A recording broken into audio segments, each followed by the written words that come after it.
दुनिया भर में चल रहे मुसलमानों के विरोध के बावजूद स्वीडन सरकार ने एक बार फिर से कुरान जलाने की इजाजत दे दी है, जिसके बाद पूरी दुनिया में कोहराम मच चुका है। सऊदी अरब से लेकर इराक, ईरान, तुर्की, जॉर्डन और दुनिया भर के मुसलमान एक बार फिर विरोध के लिए सड़कों पर उतर चुके हैं।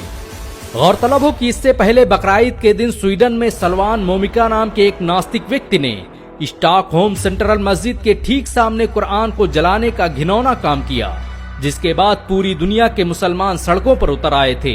लेकिन अब एक बार फिर स्वीडन अदालत ने कुरान को जलाने की इजाजत देकर मुसलमानों के सब्र के बांध को तोड़ दिया है।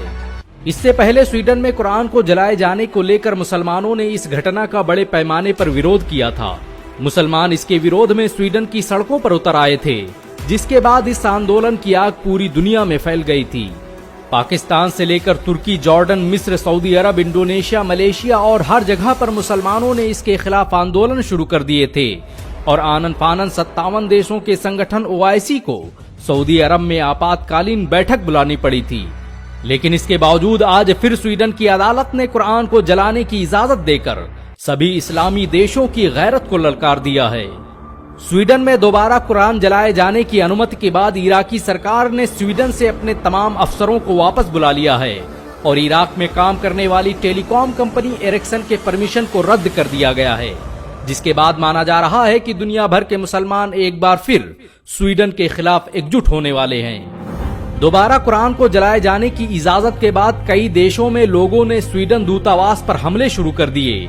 मुसलमानों का कहना है कि जिस तरह से स्वीडन में इस्लाम और कुरान की लगातार तौहीन की जा रही है, इसे किसी भी सूरत में बर्दाश्त नहीं किया जाएगा।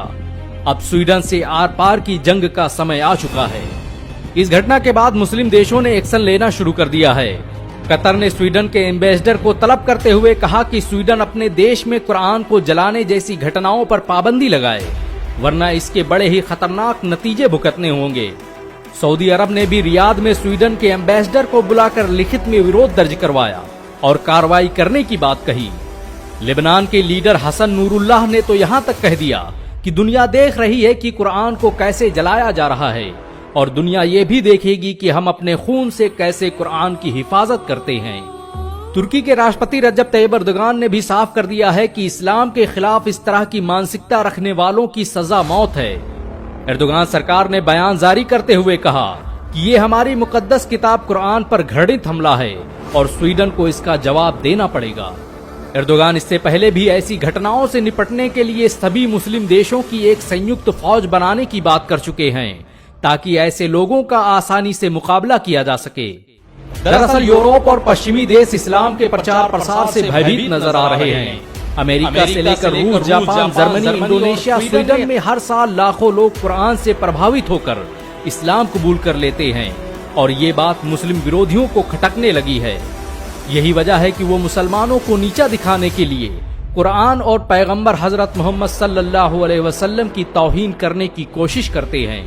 लेकिन ये हमारे लिए शर्म की बात है कि दुनिया में 57 मुस्लिम देशों के होते हुए एक छोटा सा देश लगातार मुसलमानों की मुकद्दस किताब को जलाने की इजाजत दे रहा है और सभी मुस्लिम देश बयानबाजी के अलावा कुछ नहीं कर रहे। वक्त आ गया है कि सभी मुस्लिम देश एकजुट होकर ऐसे लोगों का मुकाबला करें जो मुसलमानों की मुकद्दस किताब कुरान और उनके प्यारे नबी पैगंबर मोहम्मद पर उंगलियां उठाते हैं।